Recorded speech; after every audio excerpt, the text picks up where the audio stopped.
So for the first time ever, we're going to see Blue Team in a Halo game.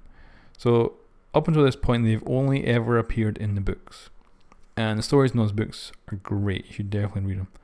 I'm going to pick out a couple to give you some background on these guys as well. But anyway, John's the leader of this team, and obviously he's 117. He's a great Spartan commando, Spartan 2. And he was chosen because he's kind of natural leadership abilities. And that's basically that. We'll move on from Master Chief, which you're probably going to know everything about that. So up first, let's talk about Linda. Now Linda's pretty interesting. She's incredibly good with a sniper rifle, and she got on very well with Master Chief. Anyway, Linda was actually present on the Pillar of Autumn during the first Halo game, amazingly, because she was actually mortally wounded in the Fall of Reach. So the Battle for Reach, she was actually mortally wounded when she was defending one of the orbital batteries. So that is kind of cool, I think. It's a cool little fact. If you haven't read the books, you wouldn't even know that she was actually there.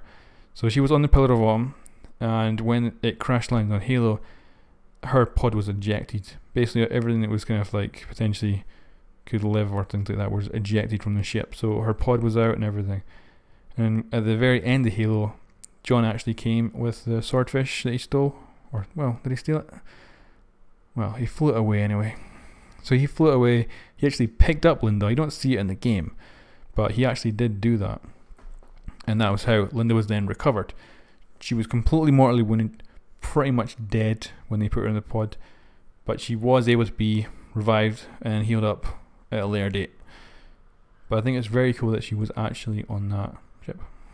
So Linda is incredibly good with the sniper rifle. Like, she is capable of hitting multiple targets extremely accurately. Like, she can shoot through the small gap in a Banshee and hit the pilot inside. So pretty overpowered. I'm going to see, it'd be awesome to see her kicking ass in any kind of like cutscenes in Halo 5. But the other thing about Linda is, personally I always thought that Linda and John, if there was going to be like a romance between Spartans, it would be her and John, because they had kind of a nice rapport with each other. Even though Spartans are extremely kind of non-human, they're more machine than human. Their kind of emotions are gone, their sex drive's gone, so they are very much a machine rather than humans. Although John in Halo Guardians is definitely looking like he's getting some of his humanity back. And it was theorized at the time when the trailer came out, it was a CG trailer, and it was two kids lying on the grass, one of them being Master Chief. The other one was unknown, because at this point he'd already been kidnapped from his home, put into the Spartan project. It was theorized that it could be Linda that he was talking to, but that may not be canon at all, so let's move on. Next up, we've got Kelly. So this is good. We've got a 50-50 team here of 2 guys, 2 girls. So I think that's really nice. And Kelly is kick-ass.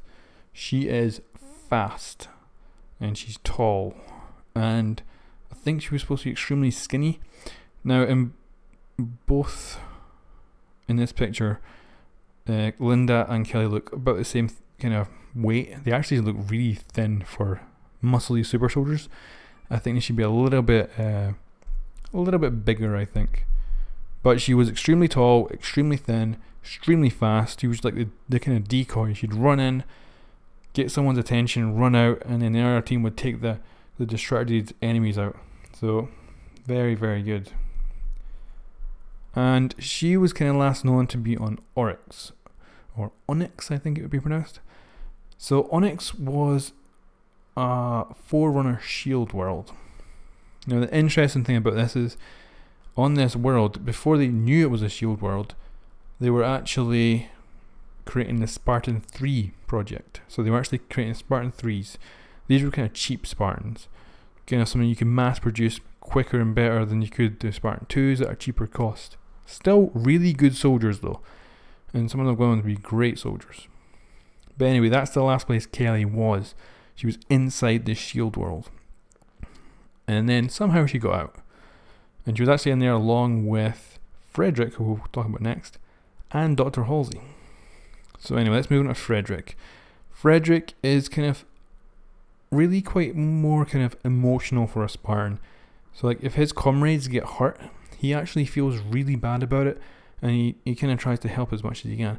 So he's kind of soft, would we say, for a Spartan anyway, and very compassionate. He's a good guy. And he was also last seen on the planet Onyx as well. Now, if you want to get a story on Linda, Kelly, and Frederick, to kind of understand them more before Halo 5 comes out, you should read The Fall of Reach. So this talks about Linda getting mortally wounded while defending the orbital batteries. It talks about Kelly, who I think joins Red Team for a bit. I'm not entirely sure though. And then you've also got Frederick, who actually gets put in command of Red Team to defend some generators. And it goes through the whole kind of process of what they're doing over that time. And you also get to see Cortana kicking ass with the Pillar of Autumn, which is amazing. I'd love to see that in a game someday. And then we've got the other book, which is Ghosts of Onyx. This is another one I recommend, because what it will do is it will teach you where the hell everyone's been, or most people have been. So Kelly and Frederick were on Onyx at the time, so it really kind of fills in all that backstory of what the hell everyone is actually been up to. So I'd recommend reading that too. Alright, thanks for watching.